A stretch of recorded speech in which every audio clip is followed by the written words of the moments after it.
ഒരുപക്ഷേ FIFA world cup ഫുട്ബോളിൻ്റെ ചരിത്രത്തിൽ ഏറ്റവും കൂടുതൽ വംശീയതയും ആകർഷണമില്ലായ്മയും ഒരു രാജ്യം ഒന്നാകെ എന്തെങ്കിലും സവിശേഷമായ വികാരത്തോടെ ഏറ്റെടുക്കുന്ന ഒരു പ്രവണതയും ഇല്ലാത്ത ലോകകപ്പായിരിക്കും ഈ വർഷം പന്തുരുണ്ട് തുടങ്ങിയിരിക്കുന്ന നമ്മുടെ ഫിഫ വേൾഡ് കപ്പ് എന്നാണ് ഇപ്പോൾ പുറത്തു വരുന്ന വാർത്തകളും വിവരങ്ങളും.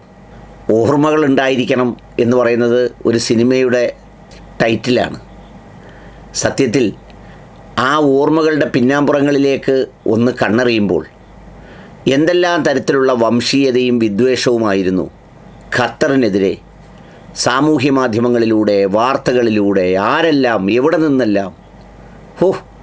യഥാർത്ഥത്തിൽ ഒരു ഫുട്ബോൾ വേൾഡ് കപ്പിൻ്റെ ആ ത്രില്ലിനപ്പുറം ഒരു രാജ്യത്തെ അപമാനിക്കുന്നതിൻ്റെ ആ ഉച്ചസ്ഥായി ഭാവത്തെ പ്രതിരോധിക്കലായിരുന്നു അന്നത്തെ ഏറ്റവും പ്രധാനപ്പെട്ട ജോലി.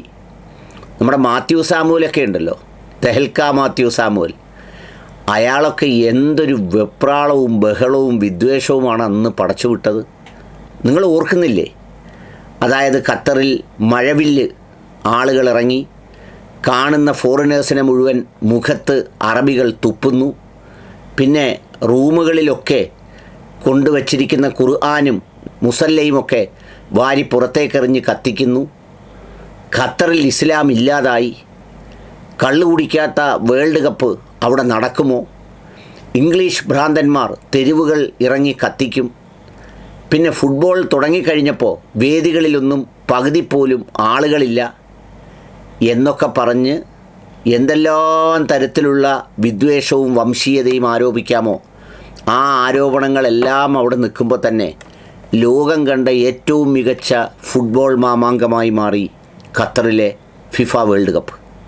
അന്ന് വിലയിരുത്തിയവർ പലരും പറഞ്ഞിരുന്നു, ലോകകപ്പിൻ്റെ ചരിത്രത്തിൽ ഇനി 2 കാലമായി അടയാളപ്പെടുത്തും. ഖത്തർ വേൾഡ് കപ്പ് ഒരു ബെഞ്ച് മാർക്കിംഗ് ആയിരിക്കും.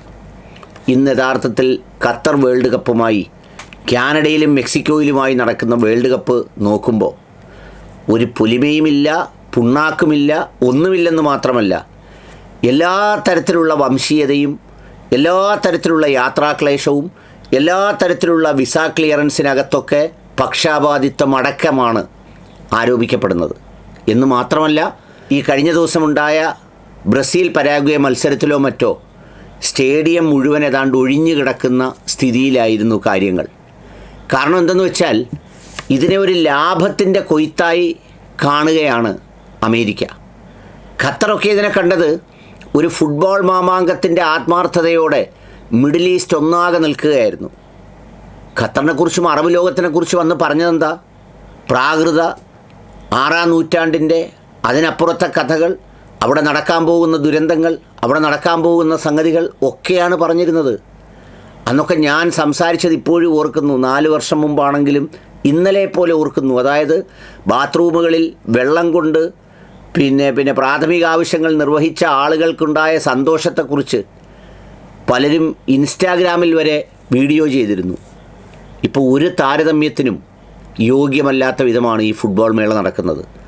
സെനഗലിലെ കറുത്ത വർഗ്ഗക്കാരായ ഫുട്ബോൾ കോച്ചുകൾക്ക് പോലും, അത് കാണാൻ വരുന്ന ആരാധകർക്ക്, ആഫ്രിക്കൻ ആരാധകർക്ക് ആർക്കും അമേരിക്ക വിസ കൊടുക്കുന്നില്ല. അമേരിക്കൻ വിസ കിട്ടൽ അത്ര എളുപ്പമല്ല. ഏതാണ്ട് 7-8 മാസം മുമ്പെങ്കിലും അപേക്ഷ കൊടുത്ത് ക്യൂ നിന്ന് വേണം പോകാൻ. ഖത്തറിലെ സ്ഥിതി എന്തായിരുന്നു? ഖത്തറിലെ സ്ഥിതി, ഖത്തർ ഫുട്ബോളിൻ്റെ ഒരു ആപ്പ് ഡൗൺലോഡ് ചെയ്ത് ആ ആപ്പിലൂടെ നിമിഷങ്ങൾ കൊണ്ട് കാര്യങ്ങൾ അറിയുന്ന ഒരു സംവിധാനമൊരുക്കി, അതിനുവേണ്ടി പ്രത്യേകം വില്ലേജ് തീർത്തു.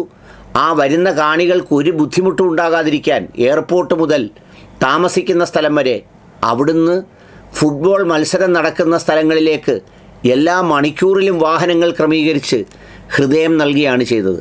പക്ഷേ ഇന്ന് അമേരിക്കയിൽ നടക്കുന്ന ഫുട്ബോളിൽ യാത്രാക്ലേശം കൊണ്ട് കാണികൾ വല്ലാണ്ട് പൊറുതിമുട്ടുന്നു. എത്തിച്ചേരാൻ കഴിയാത്തവണ്ണമുള്ള ക്രമീകരണങ്ങളാണ്. ആ രാജ്യത്തിന് യാതൊരു താല്പര്യവുമില്ല. അവരുടെ ഒരു ഇഷ്ടസംഗതിയേ അല്ല ഫുട്ബോൾ. അവരിതിലൂടെ വലിയ ലാഭം കൊയ്യാനാണ് ശ്രമിക്കുന്നത്. പിന്നെ അതുകൂടാതെ സ്റ്റേഡിയങ്ങളുടെ പേരുമാറ്റം. ഈ മത്സരത്തിൻ്റെ ഫിക്സ്ചറെല്ലാം ആയതിനു ശേഷം വളരെ പെട്ടെന്ന് സ്റ്റേഡിയങ്ങളുടെ പേര് മാറ്റി. ട്രംപിൻ്റെ അമേരിക്കയല്ലേ, അങ്ങനെ മാറ്റുന്നതിന് വല്ല ബുദ്ധിമുട്ടുണ്ടോ? അത് മാറ്റിയപ്പോഴേക്കും വന്നവർക്കാകെ കുഴഞ്ഞു മറിഞ്ഞു. പിന്നെ അതുകൂടാതെയാണ് ഈ വിസ ക്ലിയറൻസ്, പിന്നെ അന്യായമായി പീഡിപ്പിക്കൽ, ചെലവാക്കിക്കൽ, ആളുകളെ കൊണ്ട് കാശിറക്കുന്നതിന് വേണ്ടിയുള്ള അവരുടെ കാശ് പിടിച്ചു വാങ്ങുന്നത് പോലെ, ഒരു തരം കൊള്ള ചെയ്തെടുക്കുന്നത് പോലെയുള്ള ഏർപ്പാടുകളാണ് അവിടെ നടക്കുന്നത്. പക്ഷേ ഒരുത്തനും, ഈ മാത്യു സാമുവൽ അടക്കം, ഞാൻ കണ്ടില്ല അയാളുടെ പേജൊന്നും, ഇപ്പോൾ പുള്ളി നല്ല നടപ്പാണെന്നൊക്കെ പറയുന്നുണ്ട്, പക്ഷേ ഒരു അക്ഷരം മിണ്ടിയില്ല. പഴയ വീഡിയോ എടുത്തു വെച്ച് താരതമ്യം ചെയ്ത് വീഡിയോ ചെയ്യേണ്ടതാണ്, പക്ഷേ അങ്ങനെ ചെയ്തിട്ട് കാര്യമില്ല. ഏതായാലും ആ ഓർമ്മകൾ കൂടി ഈ ഫുട്ബോൾ മത്സരത്തിൻ്റെ വേളയിൽ ഒന്ന് ചേർത്ത് വെച്ച് ഓർക്കുകയാണ്. അത്രയേ ഉള്ളൂ.